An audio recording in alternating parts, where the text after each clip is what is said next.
It's been a couple of months since Drawlicon, so it's definitely been a while. So how you guys doing? Really good. It's staying really busy. Busy with podcasting and. Yeah, that's taking on a life of its own now. We're branching out. We're going to be starting a second podcast. I saw that. Yeah. What this? It's tabletop tag. You guys say? Tabletop tag. Okay. It was kind of spawned out of Victoria and Laura, like talking, saying that they never really get to play high-level characters, which I've done twice. So we said, you know what? Let's do a little experiment. We'll start at level 11. And I forget whose idea it was to trade off every session. Yeah. Doing the DM duties. Okay. Essentially, I was like, I always worry about my abilities to DM to run with this combat. So I was thinking, I want to play this high-level character, but I don't want to always be the DM, or I don't want to always be just the player. I'd like to have different abilities to do it. So we thought it was kind of almost like an experiment, like, switching on and off, and then kind of keeping it fresh, where we all get to play the character and DM. So. Okay. Nice. So is it going to be a continuous adventure, or is it just going to be a group of one shots? No, it's a continuous adventure. So essentially, it's like it's all the same character. So what we've been doing is we will all DM for a level 11, and then so it was me 11, my sister Laura 11, and him, and then now it's me again, and it'll be 12. So we'll just keep that kind of spiral going, rotation going on. Okay, I see. Well, that's nice. It's the same characters that are leveling each time. So if you're the DM, is your character just taking a break, chilling at the tavern, going off on the personal quest, or what's he doing? Well, the character's there. It's just, the DM will just sort of let the other two players lead the role playing and lead the investigation and the exploration. But the other DM is just responsible for piloting the character. Yeah. Hey, essentially, it's like, I'm in the middle of something right now, baby. You want to say hi to my friends? Hi. Say hi. So for us, the character that we're playing, when we are the DM, it just becomes an NPC. So we've all discussed how can we do this, but we're all kind of just taking it in turn to figure it out and kind of do the. We're going to use our own characters to then kind of guide the story. Okay, that makes sense. Okay. I don't think it's fun. Yeah, it is. Yeah, it's great. Yeah, it's a great idea. Typically, when we run sessions, and if I'm not DMing, it's usually just one shots or something that has nothing to do with whatever storyline we're running. So, for you guys to actually weave it into an entire campaign, it's actually a really good idea. Yeah, that's awesome. Been left. Everybody's kind of leaving each other on a cliffhanger, and then at the end of this last episode, Ben said, "Okay, next week," and I was like, "No," because I don't know what to do, and I was like, "Don't do that." And so he left me on the cliffhanger, and I went, "Oh, that's great." I know, yeah, we're all leaving each other I don't know where the story goes here. You figure it out. Right. It's kind of like. No, it's not telephone. It's a schoolyard game. I understand what you're saying. That's awesome, though. Yeah, I understand by telephone where each person is taking it and changing it. Yeah. So hot potato movie. There you go. Oh yeah, there you go. The Hot Potato Podcast. That's awesome. No, don't do that. Tabletop tag is awesome. That's great though. Is it just so how's that going to be different than your regular podcast? I know you're still going to continue with that with the rest of your family. Is it just something that you three wanted to do exclusively, or is it just due time constraints? It's an experiment for the three of us. Okay. There's also Laura and Victoria PM, but just based on the chemistry of the family game, I'm really the one who should DM that group. Everyone just kind of sort of silently agreed to that. Okay. So I think we just all kind of. Mom was kind of well. It kind of gives Victoria and Laura two other very, very good, very quality DMs who don't really get the chance to spread their wings because I run that game. A chance to and a chance to write, and a chance to play with that, step on the other side of the DMs. Okay.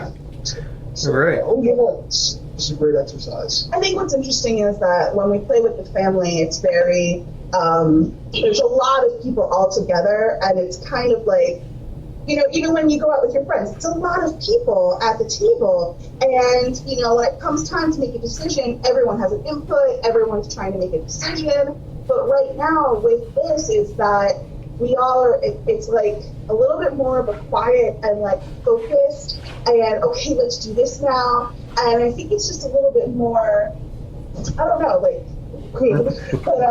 I think it's just a little bit more like higher level. And I think with family, it's much more, I can't even describe it. It's intangible. There's a different energy, I suppose. It is a different energy. Game, there's 6 players. That's 6 different. Ego is not the right word, but that's 6 different personalities. Yeah. Each chance to shine. So it's a completely different style of game. Whereas here, it's more, it's smaller, it's more contained. Yeah. So we can do more with it. Yeah. Right. I want probably crosstalk is a big thing that we deal with the family, where everyone will be like chitter-chattering in the background, and then it's like, it has a very family vibe of, we really can't keep quiet because we're all just talking about things. And I think with this, it's much more like focused on the game. Okay, I see. Plus, higher abilities, higher levels gives you more to play with. I understand that. So, honestly, it's a learning curve for me because I thought Druid's awesome. I want to be a high-level Druid. Right. But now I'm going, all these spells. And it's so overwhelming, so that when it's my turn, I start messing up because I'm not used to it. Right. I'm like trying to figure out, okay, what can I concentrate on? What can I do? It's intense. All right, so I have to ask this then. In that mindset, are we going to see an appearance from Monk, or is it just going to be a totally new character? Oh. Right now, it's a whole new world, a whole new character. I would love to bring in some guest people. I guess. I have no problem with that. My only concern with Mom is that it's a high-level game. And I don't know how she would handle that. I would love to see her come on. Yeah, if we were going to do guests, I would almost reach out to some of the Galacon people, like Bex and the Men's Girls. Hey, you want to do a one-shot with us? A crossover, hey. Yeah, there you go, crossovers. Go that way with it. Yeah. Well, that would actually be really cool if, we took, because that's what we did when we were at Drawacon, was that he essentially brought on other people to play in our live game, allowing us to almost do a crossover, which was amazing. We were able to take another character and bring it into our world, like an Elseworlds kind of thing. That would be awesome. Right. I would love to do that. That was actually what I was asking. I said Monk. Yeah, I asked Monk. I didn't say Mom. I was referring to Monk, the Randy Savage character from Drawacon. Yeah. Those of you listening who don't know the reference was we one of those games that Victoria was just talking about. We were they actually it was for Lawful Stupid show, was it? That was the Lawful Stupid. That was the Lawful Stupid show, and we got blessed with the appearance of the spirit of Randy Savage in dwarven form, which was great. It was very, very entertaining. And that was honestly a last-minute decision right before I went to the stage. Yeah, you said it was a totally different vibe that you were going to go for, but yeah, he was originally going to be Scottish and have a drinking problem. And I just had this cool idea, like, I'm going to use wrestling moves instead of monk martial arts. There you go. It was no meeting. He said, yo, make him out. You just do Macho Man. Well, yeah, I should. Okay, yeah, sure. Oh, man. While we were there, we were actually staying with... Okay. You'll be right back. No, that's fine. While we were there, they actually... Vin was actually... practicing his voices in the shower, trying to get sound, whatever. But now we're traveling with a friend who is sitting in her room and can hear him in the shower and is going, what is happening in there? What is going on? She starts getting really freaked out because she's like, something's like, this is insane. Oh my God, that's great. Just hear nothing but, oh yeah, coming from the next room over. As long as he's not doing elbow drops off the sink, I think we'd be okay, but... I think he would do more, but no. Oh my goodness! I honestly, I don't know if I shared this story with you when we saw you, but like, I know his impression. I know feels he's seen, and I know it. So right before he does that last flying thing, and he does this jump, the cream rises to the top. Yeah. She said, as soon as I went, I'd take out a canteen of cow's milk. I got up and walked away. I was like, I can't watch this anymore. I am done. I was like, this is Oh my gosh. I think I go with a little container of milk. I was like, that's it, I'm done. I'm done. I deal with this on a daily basis. I don't need this. I'm gone. You don't understand. Oh no, I would have been right there. That's perfectly fine. No, you told me. You guys were telling me the story when Vin kept losing his voice when he was doing the Macho Man. That's the story I heard. Yeah, that's not. It's true. That's true. I had a hard time talking to him today. And I knew it. Dedicated to his art. Oh yeah. The first time I was like, ooh, yeah.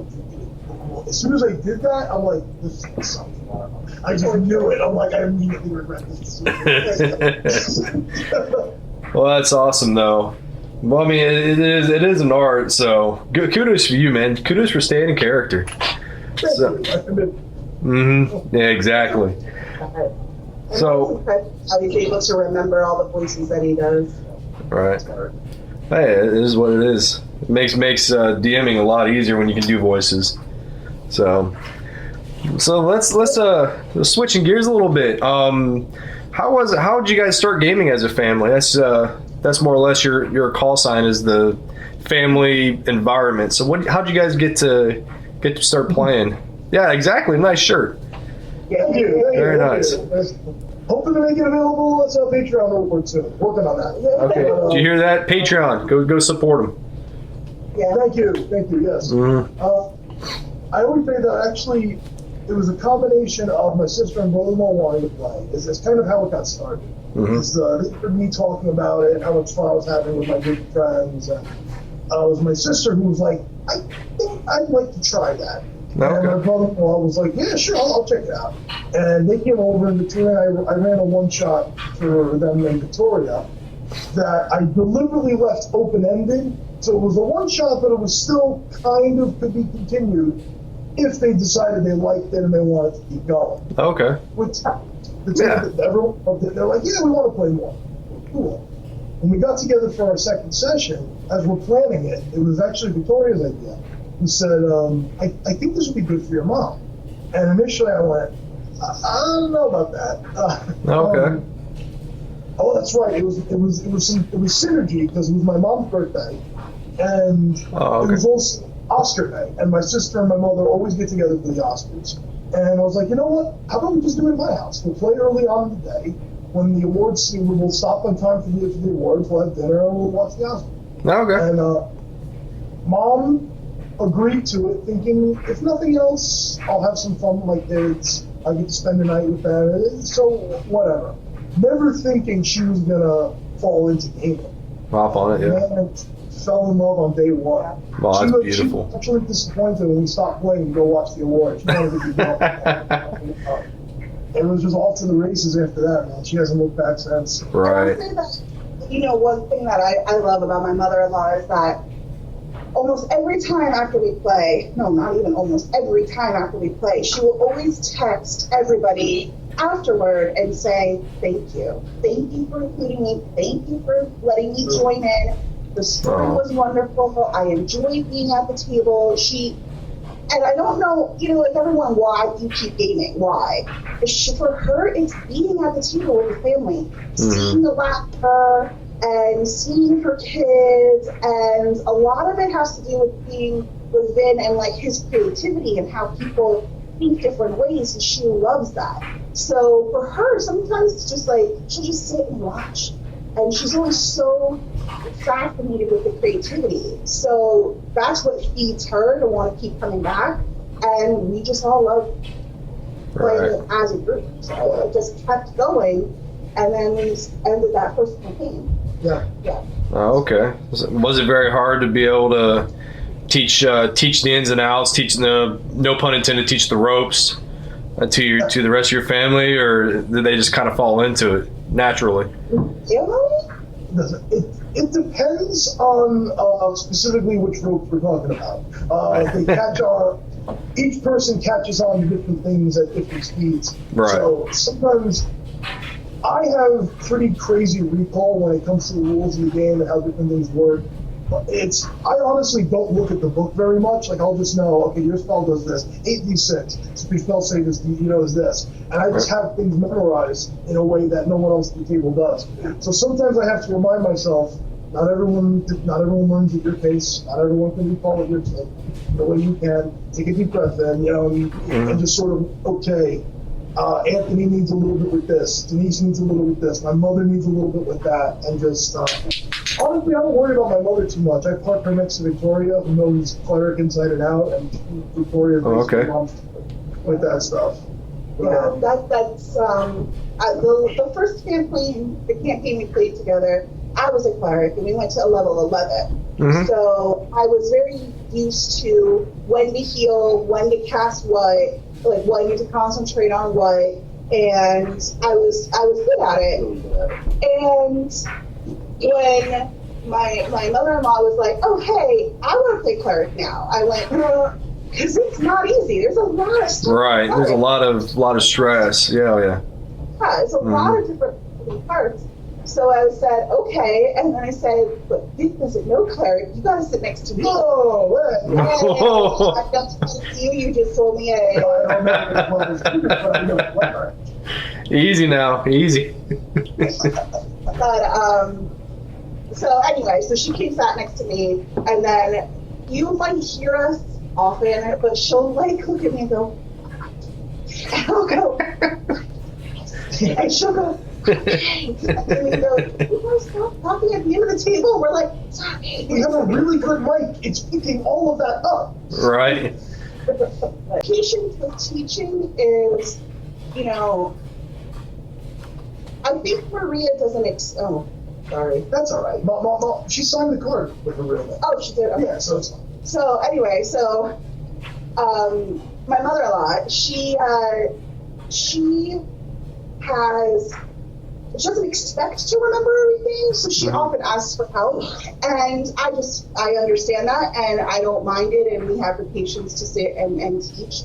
But we all have our strong suits, so I actually sit next to Anthony, who's my brother-in-law, and when he will trip something up, he'll say, "What's danger sense again?" So I'll tell him, and then when I roll my fireball damage, I just go, "Can you count this for me?" And he does something like that.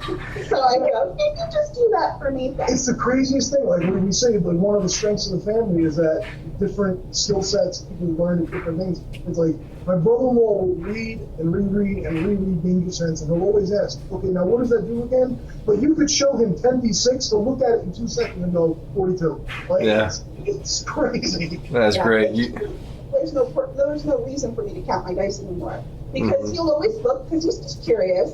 Right. And you can always just blurt out the number. He's respectful, but if you look at him and go, "What'd you get?" He'll say, "Oh, it's this." And you're like, "Oh, okay." You just roll the dice. Now I just go, "Anthony, are you ready?" You just roll the dice, push the tray at him, and say, "Math me." Yeah. Math me. Well, that's great. That's actually a really good way of putting it, where you say every family member has their strong suit. Mm-hmm. So that's actually is true. Right. So when you so you bring that love, you guys are obviously very close. How do you guys try and bring that to your fan base? Because I know I've seen you guys. I've been following you guys on Twitter for about a year now at least, and you guys are very open. You're very loving to almost all your fan base. How are you using your skills to bring that love to your fans? Just just by doing that, just by not being, because the way we are on Twitter, that's just who we are, so it's like, we don't have to put on, okay, well, now we have to put on the podcast issues. Now our fans are listening, so we have to put on this hat. That's just who we are, so we just want to put that out there. We see so much negativity online right now, and it's just like in the tabletop, people fighting over rules or fighting over mechanics, and it's like that's in not that the world, that's mechanics, not the right now. gatekeeping. Like how funny this is, or how much fun this is, or that's the point right now, and that's what we try to embody, and I think that people respond to it, and I think that when it comes to Mom, she has this energy of genuine, and she doesn't like to be on camera. I mean, how many times do you guys see photos or videos of me like sneaking a photo of her and her giving me a dirty look? And I think I've seen a few. Yeah. It's like, that's genuine. Okay. I'm not saying, hey, give me a dirty look. It's genuine. Like, she doesn't delete a video. Right. And she's like, are you going to delete that photo? And I'm like, of course. I was like, That's great. Find out later and go, what did you do? And I'm like, nothing. Nothing. No, that's not your face on America's Most Wanted. Don't worry about it. But there's like, we're just very real. We don't dress nice or do our hair nice. Like, we're just very real, and we just try to be very genuine and supportive to the whole board. That's the point. That's the whole point of what we're trying to do. It's like, we're actual, just everyday, average people. Anybody can do this. Anybody can play this and enjoy this, enjoy the magic of this game. That's the whole point of this. Oh, this is true. This is not magic. This game is right. Sorry. Oh, well. It was a DnD, not MTG. It can be translated. That's the great thing about it. Yeah. A lot of the lore is similar. But that's exactly what we're trying to put out there in the world. So we just be natural with it. Be who we are. No, that's awesome. Yeah, and I think that there's a one specific video where I was trying to cook, and I took the mushrooms, and I'm sitting at the game table, and on top of my character sheet, I'm cutting mushrooms. And the other players we play with, Kristen, who's our sister from another mister, she took a photo of me, and I was like, don't take a photo of that. She's like, no, this is real. You're literally cutting mushrooms. Okay. Yeah. Oh, okay. I'm like, oh, gotta get it done. Gotta feed the fan. Oh, yeah, that's nice. So what point did you guys decide, hey, let's take what we have and put it into a media like podcast or a video? At what point was that a bridge you guys crossed? That was taking slowly away his mom. No, not necessarily. That was a step-by-step process. That was, we started taking videos and photos of the game initially just to commemorate it and just to have it, oh, that's cool. And we originally started putting things on Facebook, and it got some traction. And a friend of mine said, you got to get this on Twitter. You got to go to Twitter and you got to put this on Twitter. Okay, I'll give it a try. So we took this video of my mother in their first campaign. She was playing a bard, and she was surrounded by bandits. So she casted Thunder Wave, upcasted it, and rolled bonkers damage. It was like 5d8s, 4 of them were 8s. It was crazy. And she did like this collectively well over 100 points of damage. Okay. And this was Millie, right? What's up? I'm sorry, this was Millie, right? Her character? Yes. Okay, I remember seeing this story. Go ahead. Yeah. Okay. And, it was a great moment because she had a plan. She knew what she wanted to do. She really didn't need much help. And after she rolls the dice, and I give her the final damage, she's like, yes! Like, throwing hands in the air. She's cheering. And she's like, they all gotta be dead! And it's this really great moment. When I tweeted that, we got 2,000 followers within a day. Right. Just got retweeted. Wow. And I, holy crap, we're onto something. Well, but it's not, I want to specify right now, it was just to share her story. Of course, that was the initial. To share the fun of it. Like, it wasn't really to, like, go and get her to have followers. It wasn't that. It was just like, hey guys, look, you can do it at any age. That was exactly. Right. And one of those followers we got ended up being a writer for Deacon's 100. Oh, okay. Yeah, and he emailed me and said, I'd love to do an article on the family. Sure. And after that, we just exploded. And we picked up that much traction. I said, I think we need to get this out there. Mm-hmm. And I didn't quite know what that meant yet. I never podcasted before. I had no idea what went into it. My mother vetoed immediately anything involving video. Right. No Twitch, no YouTube, nothing like that. Mm-hmm. And I said, all right, how about a podcast, just audio? And a little tentatively at first, she said, okay.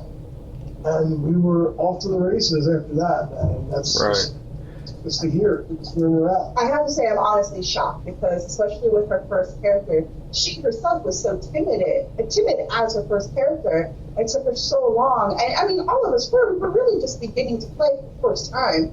And as that kind of took off, she got more confidence. And so when she said she agreed to a podcast, I was like, you're lying. Like, I was like, no way. You're lying. There's no way. Right, yeah. Like, she seemed pretty confident, and she said, yeah, this is great. We'll do it. Oh, why not? Okay, great. It's pretty inspiring story there. I remember you telling the story how you met Marisha Ray at a I forget what convention you said you was at. Oh yeah, okay, right. We were on last year. Mm-hmm. That was a real speechless moment. Right, because she remembered you. She remembered you guys. Yeah, when we said, I said, you're not going to recognize us, but I know you follow us on Twitter. I'm the son, and this is my wife, the daughter-in-law of the DnD Grandma. And her face lit up immediately. She went, oh my God, I love your family. Mm-hmm. She said, I love your family. And we both were like, you know us? Like, what? I was almost going to faint right then. And we had the exact same experience a couple weeks ago at Keystone Comic-Con when we met Mary Elizabeth McGuinn. Oh, okay. Very nice. The same experience. I go up to her and I'm from the DnD Grandma podcast, and she went, oh my God, yeah, I love you guys. Because we tweeted her saying, oh my God, we're going to see you at Keystone Comic-Con. We're so excited. And she tweeted us back and said, can't wait to see you. And we were like, oh my God. Starstruck, oh no. She was like, oh yeah, I remember. It was a pretty surreal experience getting a hug goodbye from Mary Elizabeth McGuinn and having her say, my love to your mom. That was pretty surreal. That was pretty damn surreal. That's awesome. She was in a good way. In a good way. Yeah. Very sweet. Oh, she's a treasure. But yeah. Marisha Ray actually wrote something really beautiful on our podcast sheets. Yeah. She wrote. Because we met, the only one I couldn't meet was Matt Mercer. He had sold out ahead of time. Oh, yeah, okay. So I didn't get it.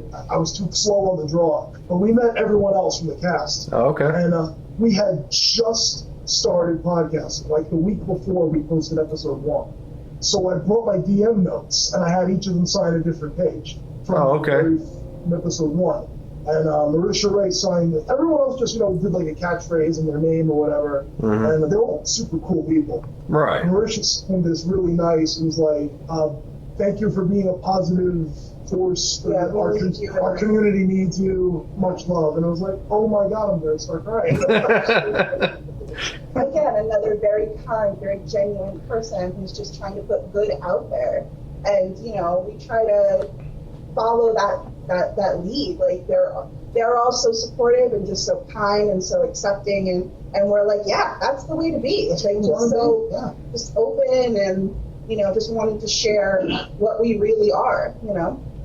Okay, well, that's very nice. How was speaking of Keystone? How different was it than Drawlicon? Because Drawlicon was very small, very personal. How did that change when you went out to Keystone? Oh, it changed a lot. Keystone Comic Con isn't quite as big as like a New York Comic Con, but it's close. It's a very good sized con. If you like bigger cons like that, I would almost call it the perfect size because it was very big, a lot going on, a lot of things to do, but it wasn't like crammed in like sardines like this either, which New York Comic Con was. Right. So I got very much anxiety in New York Comic Con. With the exception of meeting the Critical Role people, I really didn't have that good of a time there. But Keystone was like, there was more room, more relaxing environment. I got to meet Tommy Dreamer, and you probably would be happy. Really? Keystone? Dude, yeah, he wasn't there signing autographs. He was just there. Wow. Okay. I seen him walking around, and I went, from across the room, I'm like, that's Tommy Dreamer. Totally, just met him in the left. I go running, I'm like, Tommy, I want a picture. Just to backtrack and do his little side note for a second, he's standing there and he goes, I think that's Tommy Dreamer. I think that's Tommy Dreamer. And I went, my God, really? Like, go ahead, boy. He was like, okay, bye. I just run. There's no idea where just years into the crowd. Oh my God. I guess I'm going to stay here until he finds me. And then he just disappeared. Like, I'm going to go, holy shit, That's awesome. You know, it was a good time. We had a blast. Yeah. But, one big difference that I see from the con that we met to Dralicon to Keystone is I feel like Keystone was much bigger without being horrible. Like when you throw a huge con like New York Comic Con, you can't really even get to every booth. Like this was very good. We got to every booth. There was a lot of things and a little bit for everybody. It was really a very positive place. I really liked it. And it was all in one big room instead of being scattered. And one thing that was a big difference is when Dralicon almost felt like workshopping and meeting so many amazing people and just sharing each other's stories, talking about our podcasts and or Twitch. And it was just so personal that I felt like with this con, it was much more of a con and you got to see all sorts of different things. Okay. Yeah, Dralicon still is the best convention experience I've ever had. It was just an amazing time. I cannot wait for next year's. But it really did. Dralicon really was a conference. It was like all these different gamers getting together to share ideas and just experience different things with different players and different DMs. It really was like a big conference, and I loved it. I absolutely loved it. Yeah, in fact, it felt big, but it wasn't. It's just kind of like running into everybody. Hey, I saw you yesterday. Oh, hey, I saw you the day before. And you never get that at New York or San Diego just because, like you said, it's so massive. Yeah, it's so massive. We would never have had a connection like that with anybody if we didn't have that availability to have that. You know what I mean? Like, if it was that large con, we might have been like, oh, hey, hi, and walked away. But this time we went to dinner, we got to see each other, we had sit-down conversations. Yeah. And that was great. Like, I would never have been able to play with Ages of Idor if I didn't have that availability, if I wasn't able to. Right. And that was a great experience. Yes, all these people have been tweeting for the last 6 months. We're now sitting at a table having a burger. You know? Yeah, going to dinner that night, and the table was huge, and we were all sharing each other's phones. Hey, put your number in my phone and keep it passing. It was amazing. I love that photo of the whole table. I love that photo. I think there might have been a few pictures I've taken that weren't that were just as somebody else. I think I took one of Trav and said it was me or something. It's not a good idea to give me somebody's open phone because I will screw with people in a good way. I will rib on people, but no, that was a great evening. And like you said, I don't think it would have been possible. It would have been certainly would have been easier to put together if it was someplace else. Now you guys are actually going to be a part of a charity stream event in the next coming weeks. So what all is that going to entail? Well, this is my third year working with Real Women in Gaming on this. They do charities. Yeah, they do charities and champions every year. I played 2 years ago. It was my first time with them. Last year I DM'd it, and this year I'm playing again. And I believe joining us as some of the players too are going to be Joe from Nerd Asylum and Wade from Not Quite Heroes. I believe they're going to be part of the playing. Really? Okay. Yeah. Oh, I didn't know that. Yeah, you'll have fun with Wade. I talked to him a little bit. We did. This is the first show we did with Inside was with Not Quite Heroes. So and it was Wade and Steve. Steven was both of them were great people. Yeah, and obviously Crimson's going to be playing, and Orson GMing this year. That was one thing is that I've met Orson in the past, and I think that I really didn't get to know him. He's been to my house, but I actually didn't get to know him until this time at DramaCon. And I was like, he's a really cool dude. He is. He really is. Yeah. Mm-hmm. I love Roland. Yeah, I'm excited for him. I'm excited to see what he does as the DM for that charity. Yeah. It was great. So I'm looking forward to that. And we did that DM panel. He had some amazing insights. That is going to be September 28th on the Real Women of Gaming Twitch channel. They're going to be streaming all day from 9 a.m. to 9 p.m. Okay. And, sort of like a live call-in. You can make donations to all the donations go to Extra Life for the Hospital of Philadelphia. They were at DramaCon too. Were they Extra Life? Extra Life was it? Okay. Yeah. All right. And you could choose to help the players or help the DM, whichever you prefer. So every penny goes to Extra Life. Oh, good. When you say help the players or help the DM, what exactly do you mean? They're still working out the tiers, but like last year it was like $5 you could give a player or the DM advantage. Okay.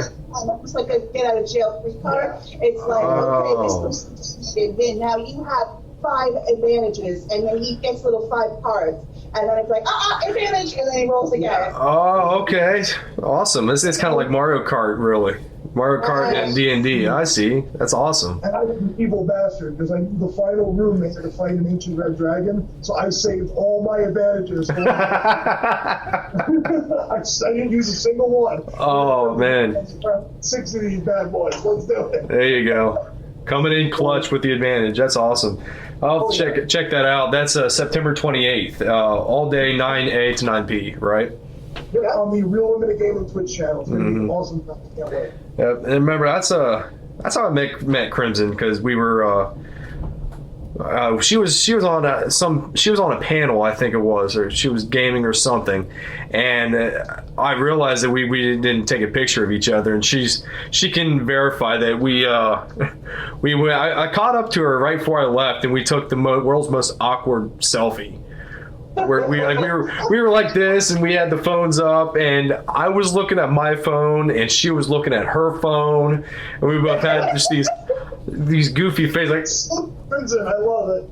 So it's just like, so now whenever a CP comes up, that's what I had to share that story. I know she shares it all the time, but it was just one of the funniest encounter I've had at anywhere I've been.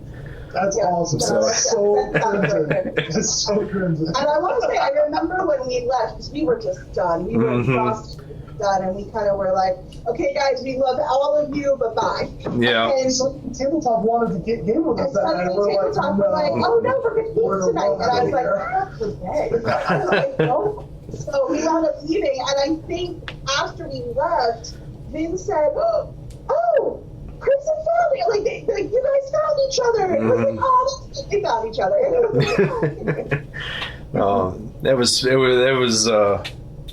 It was definitely a very good experience, I'll say.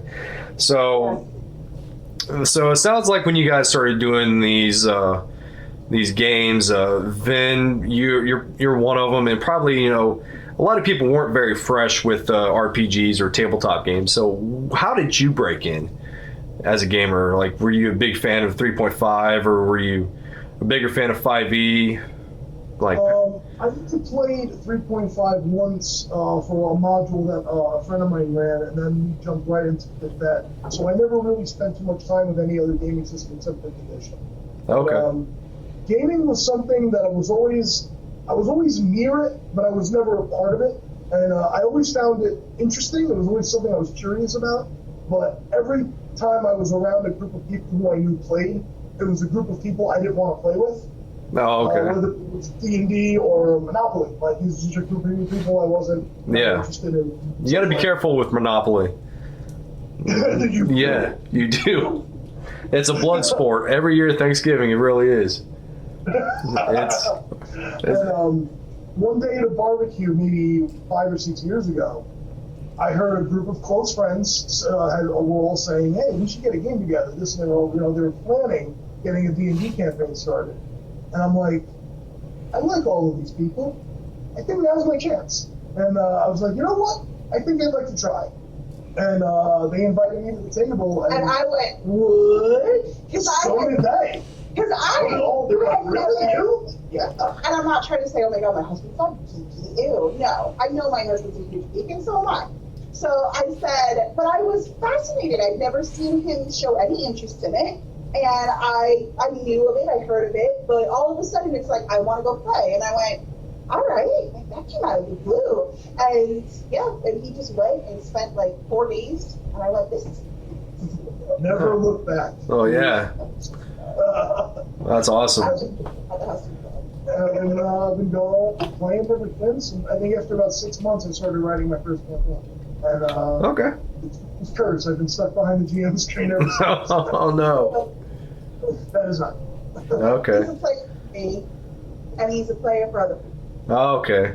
So, Victoria, you were playing a lot longer then? No, I didn't actually start playing until maybe about a year into him playing. So Oh, okay.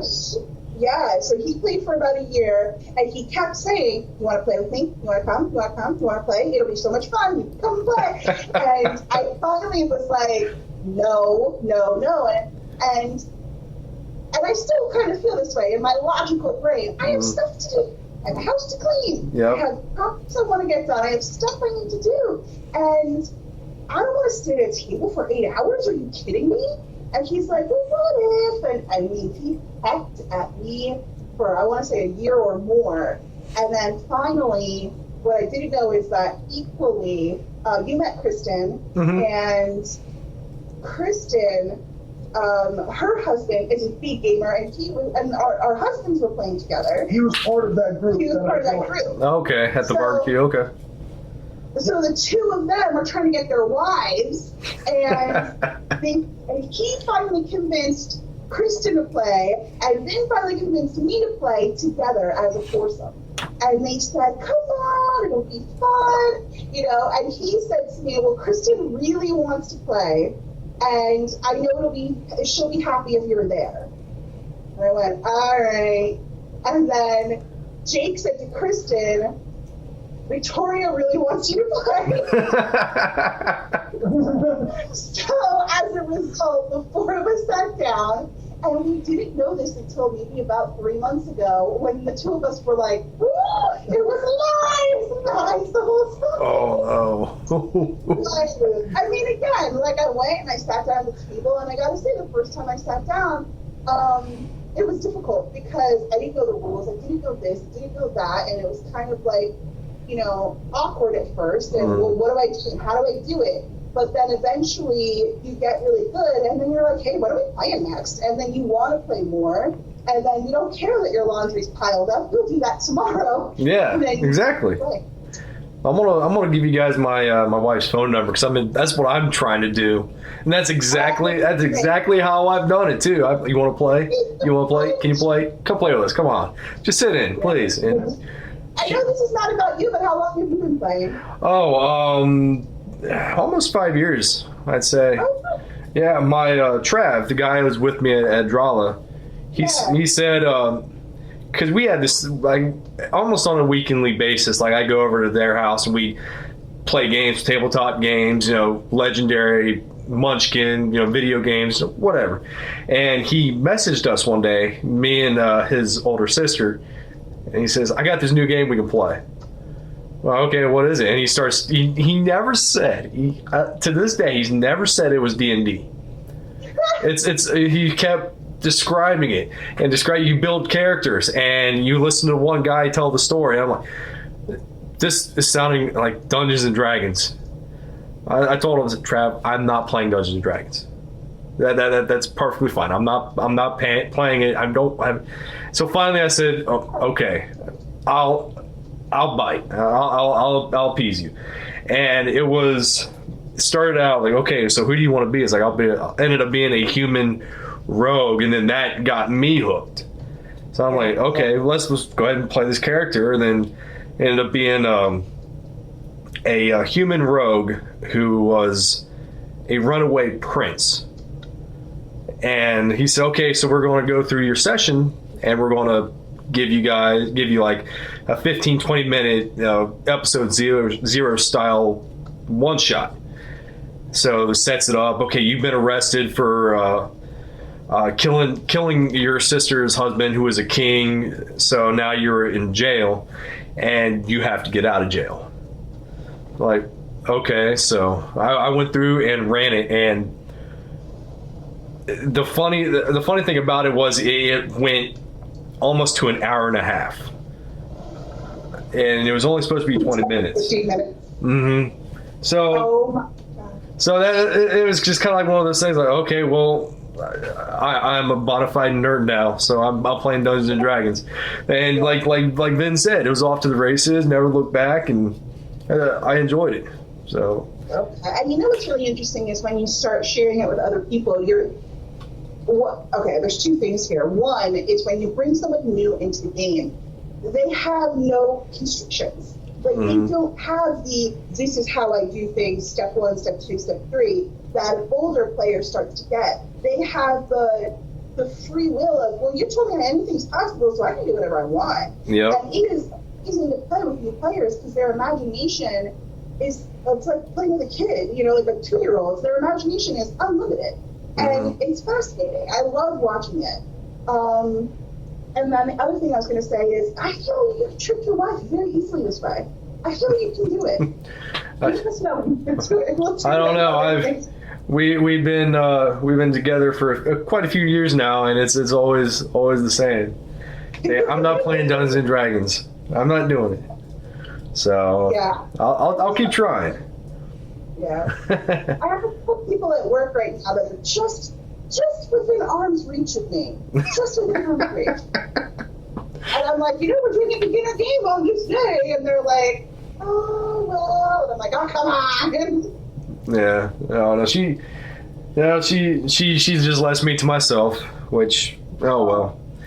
But I don't know, maybe I'll be like you guys, and we guys just hit almost 50 episodes in your podcast. Yeah, we just. No, it's going to be more than that. I thought it was I think we just put episode 48, and that's the season finale. really? Yeah, that's what it was. Yeah. Dyslexic, so And then this Sunday, episode 1 goes up. Okay, is that the second season, or is that Yeah, it's good. It's the same characters. It's the same world, but it's meant to be a jumping on point for new listeners. Okay. So anyone who's never listened to us before will be able to listen to the new episode 1 and not be lost and just jump right into the story. What's up? I think it's 25. Oh, the time jump. Yes, I'm sorry. You're welcome. No. Because we ended, episode 48 ended on a time jump. Right. As I told the guy. It was sort of, as I'm writing the sessions, I realized there were no more open story hooks. Everything had kind of been Brought full circle, yeah. And I'm like, I'm going to start bringing other stuff in. But maybe, let me create a breaking point here. That way, it's less daunting for new listeners who don't want to listen to 50 episodes of backlog. They can just jump right into a new story. And like I said, the same characters in the same city, so people who've been listening can just pick right up with us from this point and keep on going. All right. It created a nice narrative breaking point. It was a good time for the rebrand that we're making Family of the Games Together, the umbrella name, and the actual podcast is going to be named starring DnD Grandma. And episode 1 of that goes up on Sunday. Okay. We'll all be invited to the wedding of Lady Sariel Tremaine and Dr. Samuel. Yeah. There you go. I think it's pretty fun for us because Vin actually told us, we will. It's a jumping point. There's years in between there, and he said so for us. Vin actually said I will provide experience points for the time jump if you guys can write me a story of what your character was doing. And to me, that was really daunting because I actually was like, I'm not that good of a writer. When I write a game, I do bullet points. And I said, oh, how do I do this? And then She basically cornered me in the kitchen and talked to me for an hour. I was like, okay, I'm just going to tell you what I think wants to happen. And then I sat there and I'm like, did I get XP yet? And he was like, yeah, you got about half. And I went, okay. So also, and I just kept going. I kept going. And then finally I was like, what do you think? Did I get full? And he's like, well, close. And I went, what if I put a love triangle in it? And he was like, all right. And I just kept Kept going. finally got on my XP. Well, that's awesome. That's funny. So she cornered you in the room and made you listen. And just talk to me for an hour about what everyone's going to be doing in 3 years. We really are D&D households. We play a lot of games together. We have, we'll just be sitting and, all of a sudden, okay, so if I take my bow and I shoot it this length, just random conversation will automatically go to D&D related things. Yeah, this is something else. So my sneak triggers when I have advantage, but how would I get it? It's just random stuff, just all of a sudden comes out of your mouth. Right, that's funny.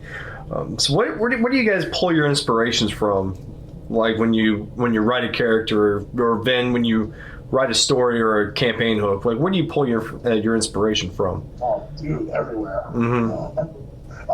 The most recent one, the game we're playing right now, a lot of the inspiration came out of classic horror movies. Because my mother loves classic horror stories. She loves Stephen King novels. Oh, okay. So I pulled a lot of inspiration from there. The first season of the podcast, I did renditions of my versions of Jekyll and Hyde. My version of Freddy Krueger showed up in the story. Oh, okay. My version of Dracula showed up in the story. Spoiler free, but I kind of do like a Pennywise boogeyman type thing in the new episodes that are going to be dropping pretty soon. Oh, okay. So I pull a lot from that. I pull a lot, honestly, from music. I'll listen to movie scores, and I'll hear a piece of music, and I'm going to say, that's really great battle music. I could see Thor, in front of a fortress with his axe, and he's fighting a hill giant. And I'll start building around that particular piece of music. Where can I fit this in? I didn't even know that. Yeah, I do a lot of that. But I'll driving, and I'll see a name, and I'll go, Frost Meadow, I like that. Remember, make a note to myself. Red light, I'll take up the phone. Frost Meadow. What can I do with that?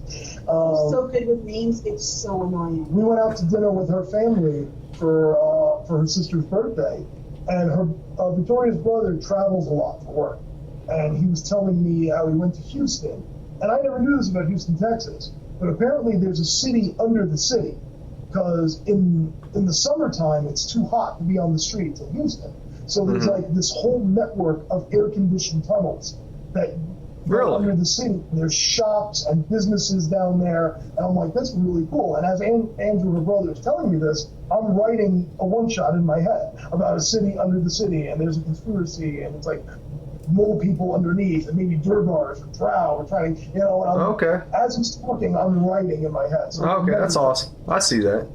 Very nice. Now, did you have you ever thought about? Did you run Curse of Strahd or Ravenloft? You ever thought about doing a horror-based published campaign with you guys, or?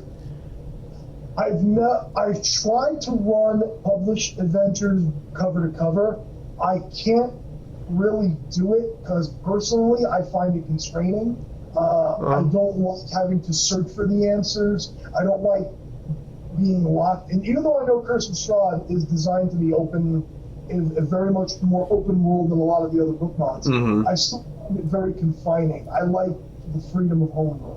I like the freedom of, it's my story, it's my world, it's my table, I'll do whatever I want. Right. I will use pieces of Curse of Strahd. Like, Lord Cormillon was partially based on Strahd, he was partially based on Count Dracula. That was my vampire in our game. Oh, so yeah, okay. Pieces of that and use it, but I don't like running cover to cover. I just find it very confining personally. I don't know what it says about me, but I cannot read a published mod. I've tried to read them. I get confused. I don't know what's going on. So for me, I read what I wrote, and I've learned a lot. This is my second campaign, and I've run a couple one-shots, and I've learned a lot. And for me, I think I figured out my rhythm, but I've played in Curse of Strahd and stuff like that, and I feel it's so constricting. Because you'll ask a question to the DM, and he'll go, and he'll sit and he'll flip through pages, and then 5 minutes later he'll go, no, he doesn't know that answer. And you're like, what? Like, what are you talking about? Built suspense all the way, and I think that one thing for me, and I know that you do this too, is you have to know your world. If you do a homebrew, you know your world. And sometimes somebody will ask you a question, and in the heat of the moment, you should just be able to say yes. And then honestly, make a quick note, and then now that's canon. Now that's canon in your world. Now that's it, Yes. And I think that's interesting because you're allowing your players to write with you, and I find it so much more inclusive to your players and creative on a different level. Absolutely. Right. Okay. Probably one of the more interesting questions to ask was your favorite moments, your favorite memory when it comes to the sessions, either whether it be with the family or with your own personal games. What are some of your favorite in-game moments that you guys have ever had? Ever had? Ever? Oh, Oh man, I have so many. I can't even remember right now. There's just so many times where. There was the time where Olivar, my human barbarian with negative intelligence, was sent on an espionage mission because that's smart, and he found the two people who he was looking for having an affair in bed together. So he knocked them out, still naked, dragged them out of the bed, used Qual's feather token to call his giant eagle, put them on the wings of the eagle, and flew them directly to the bedchamber of the king. Because that's what a barbarian with negative intelligence would do. And thankfully he somehow survived that. Family game, we had so many great moments at the family table. Mom's Thunderwave is just mine. There's the football incident, which is a big one. I didn't ask what this ship was named. Oh, yeah. Where I sent a pirate ship after the group, and my mother has Melly run to the front of the boat. As she sees the pirate ship coming, she goes, "I want to cast Fireball on the pirate ship." And me, being the DM, knowing that I had a treasure hoard hidden on that ship, wanted to give my player an out. So I said, "Okay, that's fine, but let me just remind you, it's made of wood." And Mom goes, yeah. I didn't ask about that. I didn't ask how big the room was. I just said I wanted to cast Fireball. Yes. Fireball. That is great. That is awesome. That might be my number one because that was a really great moment. Yeah. I don't know. I mean, I always love the times whenever, you leave us on a cliffhanger, and I think that we just had that big battle. I think it's already posted, right? The battle is posted? Yeah, battle okay. posted. So with the Battle of White Bridge, I think it's actually on one of the podcasts, is there's a point where essentially we spend maybe a session or two planning and like strategizing and going and getting things and it supposedly it only takes place in 2 hours. It's almost like it's real time. And so anxious and we're so nervous. And I mean, the whole family was like, right. Yeah, you guys were tense. We did it. There was no crosstalk. There was no banter. It was like, get this done. Where are we going? Okay, all right. And then it was like, and then he starts describing, these guys come, and the cannons roll in, and all this stuff starts happening. And we're like, okay. And all of our hearts are racing. And then he goes, and now we'll pick up after our break. And the whole family was like, no! The entire family was like, no, we're ready now. Oh my God. I'm not getting up to pee. Let's go right now. Press record again. Done. Like, that's right. We were so That's right. We didn't actually take a break. We just went right into it. Right into it. None of us got up to go to the bathroom or get a snack. We all just were like, press play. Sorry, go ahead. So go ahead. Oh, no, sorry, no. Oh, no, okay. So how many, because I didn't know, how many sessions do you guys record in a single sitting? 4 to 5. Okay. 4 would be minimum. We try to get 5. I think maybe once we got 6. But I'd say on average we get 4 to 5. Okay. That's 6. Where are you guys going to be anywhere new? Con-wise, appearance-wise? We are working on potentially being at East Coast Comic Con in Secaucus next spring. That's not official yet, Okay. so we are not officially joined the con yet. we're currently in talks. We might be joining that con. That's the only thing coming up in possibly near future. I mean, next year we've already been told we're gonna be part of Drowlicon. We already gave our verbal agreement that we're gonna be at Drowlicon this year. But as far as like immediate things, the charity game with Real Limited Gaming is our next outside of the podcast event. No, you guys are doing a great job of it. Please keep up what you guys do. Spread the love. You guys are awesome. I don't know if you shared your information of how we met you and like how we, how we've connected. Oh. And I think that's really important because I think it really shows so much about you and like your generosity and your caring and you're paying it forward. Oh, no, don't do that because then I'm going to start blushing. No, I think you want. Go ahead. We just up our recordings. Yes, I am not technologically savvy in any sense, and it was early in the sessions. It was like episodes 5 through 9. I messed up the audio bad, and I tweeted something about it, and this gentleman here private messaged me and said I might be able to help with that, and I popped everything into a Google Drive, shared it with him.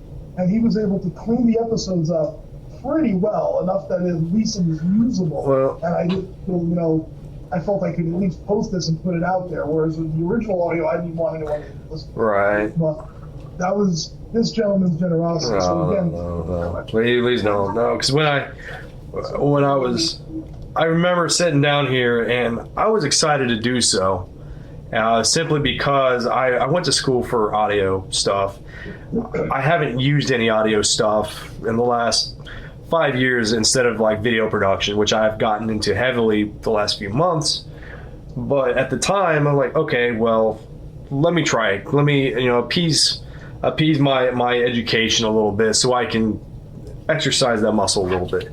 And I remember sitting down here and tinkering. I was probably tinkering with it for probably about an hour or an hour and a half. And I listened to it. I'm like, oh my God, it sounds so bad.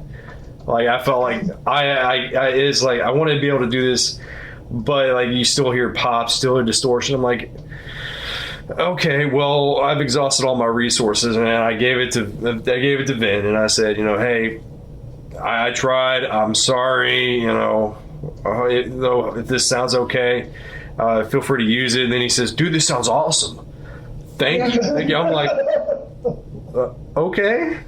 Yeah. Okay. So I'll just go ahead and run the rest of the audio through then, I guess. So it was the start of a great friendship, I feel, and it was all my pleasure. And like I said, you guys are an inspiration. You guys are a rock of rock of love. Somewhere in the distance, you hear Def Leppard playing. So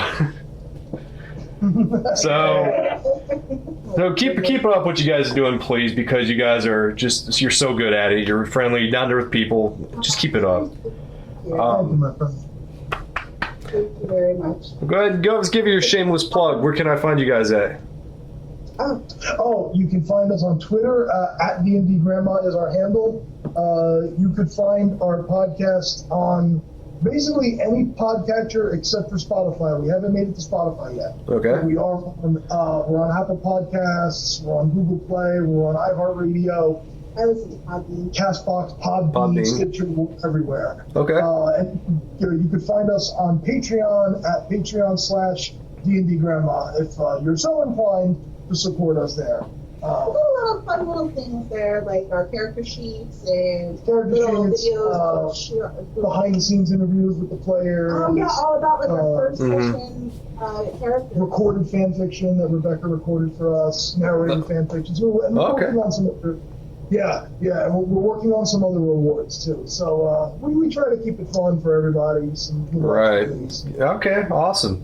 Okay. Great. Well, you guys have to get off to bed because you guys got early mornings tomorrow. Yeah, unfortunately, day jobs. Yeah, I feel you. I feel you all too well. But again, so go search these guys. They're easy to find. They're everywhere. They're great people. Go give them some love. So, Vin, Victoria, thank you guys. I appreciate your time hanging with me this evening. Talk soon. Anytime.